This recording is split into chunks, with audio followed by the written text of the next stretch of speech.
You're finishing a project late on a Friday, relishing the absolute autonomy of your own space.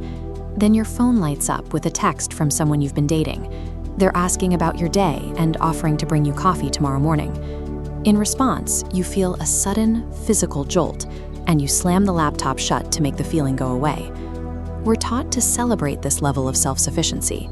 The modern ideal is the lone wolf, someone who needs no one to pay their bills, soothe their anxieties, or dictate their schedule.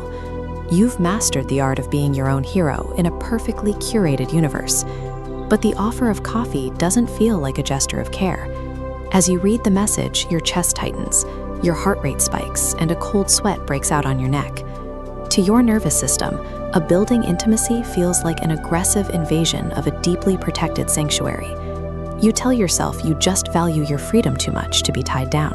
But the urge to pull back is an instinct for survival.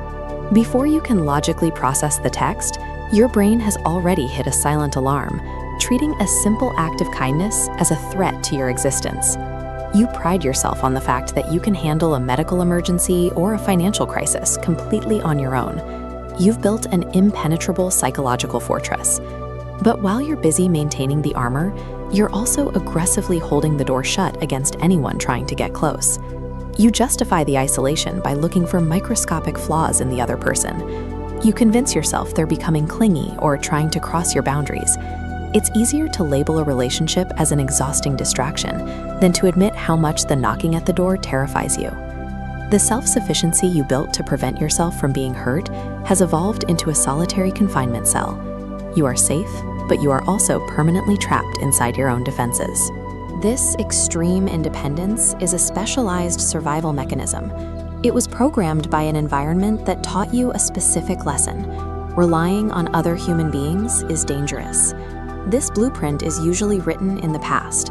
Perhaps you grew up with parents who were emotionally unavailable or unpredictable, leaving you to realize that the adults in your life couldn't handle your needs.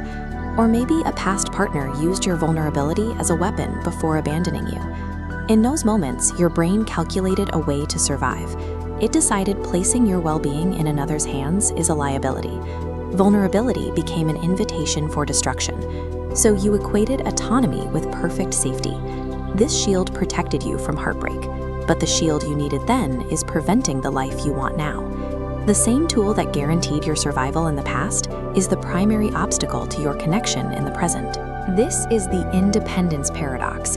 You have a fundamental human craving for connection, but your nervous system registers that connection as a lethal threat. You want to be held, but you physically recoil when someone reaches out.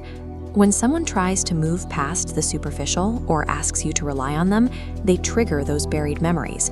To your brain, their love doesn't feel like a warm blanket. It feels like a cage lowering down over your life. To regain control, you deploy sabotage. You develop the ick over trivialities, start unnecessary arguments for distance, or use work as a shield. When the pressure of being known becomes too much, you silence your phone and retreat into the digital ether. You ghost them to preserve your autonomy, choosing the predictable safety of your work over the risk of being seen. This cycle protects you from the pain of being abandoned by someone else, but it forces you to abandon yourself to a life of total isolation. Absolute freedom comes with a cost. When the laptop is closed and the work is done, the silence in your apartment changes.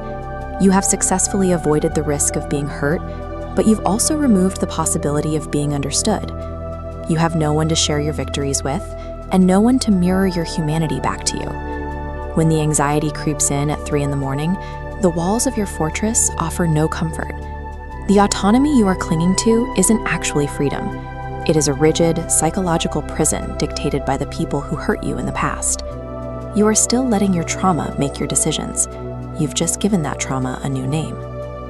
Real autonomy is the resilience to let someone in, knowing that even if they eventually leave, you will still fundamentally survive. It takes more courage to lower the drawbridge than it does to keep it locked. Breaking the cycle requires a literal rewiring of your nervous system. You have to teach your brain that care is not a threat. This doesn't happen through big, dramatic gestures, but through small, uncomfortable acts of interdependence. The next time someone offers a small favor or asks to bring your coffee, fight the instinct to isolate. Say yes. Let them see your apartment when it isn't perfect. Allow yourself to be mildly inconvenienced by another person's presence. You have to prove to your body that you can accept support without losing your sense of self. Interdependence is the highest form of human strength. You have already proven you can survive alone. Now prove you are strong enough to be held. Put down the exhausting armor and step out of the fortress. If you're ready to stop running, hit the subscribe button and leave a comment below about the last relationship you sabotaged just to feel safe again. It's time to reclaim your heart.